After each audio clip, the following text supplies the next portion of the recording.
Heureux papa d'une petite Johnny, née en janvier 2017, Manu Payet, actuellement en tournée pour son spectacle baptisé Emmanuel 2, a confié sur RTL comment sa fille a failli mettre en péril son show.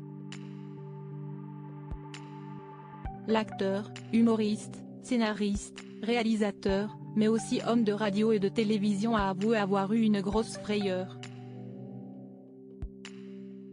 Manu Payet est actuellement en tournée pour son spectacle intitulé Emmanuel 2.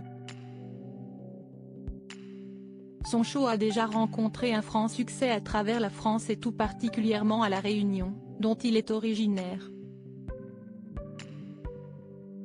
Il s'était illustré sur l'île en novembre dernier, et s'est confié le 3 janvier passé à nos confrères du média Réunion La Première, en exclusivité, sur ses projets à venir en 2024.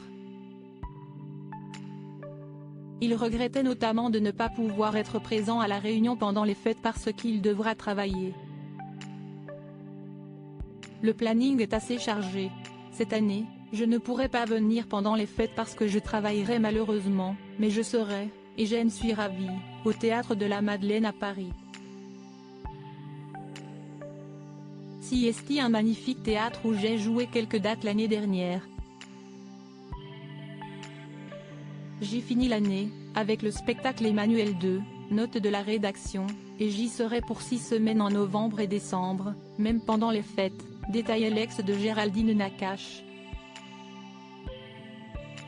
Sa fille, sa plus grande fan, l'autre grand projet de sa vie, outre le cinéma ou encore l'humour, c'était de devenir papa.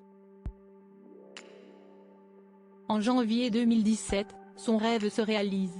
Pauline, sa compagne architecte d'intérieur, donne naissance à Johnny, leur premier enfant.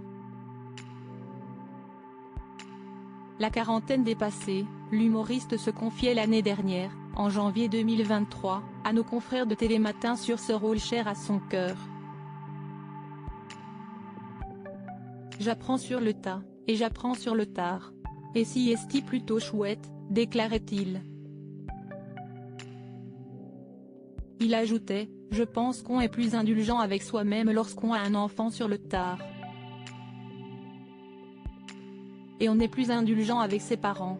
En septembre, il se confiait aussi à nos confrères du Parisien alors en pleine promotion de son spectacle. Manu Payet avouait qu'il était parfois difficile de concilier vie professionnelle et vie de famille. En parlant de sa fille, il racontait, l'autre jour, elle m'a dit un truc mignon qui m'a un peu fendu le cœur, je ne veux pas que tu ailles faire des blagues pour les autres, ce soir, je veux que tu restes faire des blagues pour moi. Toujours à nos confrères du Parisien, il ajoutait lors de la rentrée scolaire 2023-2024, cette année, pour moi, elle est particulièrement forte. Depuis que je suis papa, la notion de rentrée, je me la prends en pleine poire, d'autant qu'elle vient de rentrer au CP. C'était la grosse émotion, lundi. Après, je suis allé acheter un rouleau de papier transparent pour couvrir le carnet.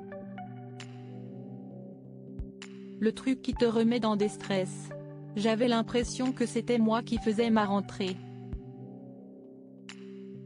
Ce qui me rend fou, si est que j'aimerais trop voir ce qui se passe en classe, voir où elle est assise. Puis, toujours au sujet de sa fille Johnny, Manu Payet s'est souvenu d'une anecdote amusante dans le podcast Au cœur de la création animé par Xavier Demoulin pour RTL. En effet, vendredi 5 janvier, le compagnon de Pauline a raconté comment sa fille a failli mettre en péril l'existence de son nouveau spectacle. J'ai tout noté dans notes dans le téléphone et je prends le truc et je dis, attends, j'avais noté un truc là-dessus. Et puis, je regarde et je ne vois que des lettres. Des majuscules. Je vois n'importe quoi à la place de mes notes de spectacle, a-t-il affirmé. Manu Payet fait alors un inquiétant constat, je me rends compte que ma fille a tout effacé, que j'avais laissé traîner mon téléphone et qu'elle s'était amusée avec. Et donc là, avant la syncope, je me dis, qu'est-ce ce que je fais? Donc déjà, je vais pas gueuler. Boum, j'ai fait 100 mètres et puis, de toute façon, elle n'y était pour rien, reconnaissait celui qui a joué Richichi dans le dernier Astérix et Obélix. Il concluait avec sagesse, j'ai pris ça avec humour.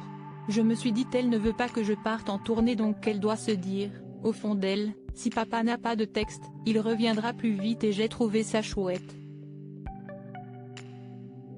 Après, je me suis dit, si est aussi un cadeau qu'elle me fait.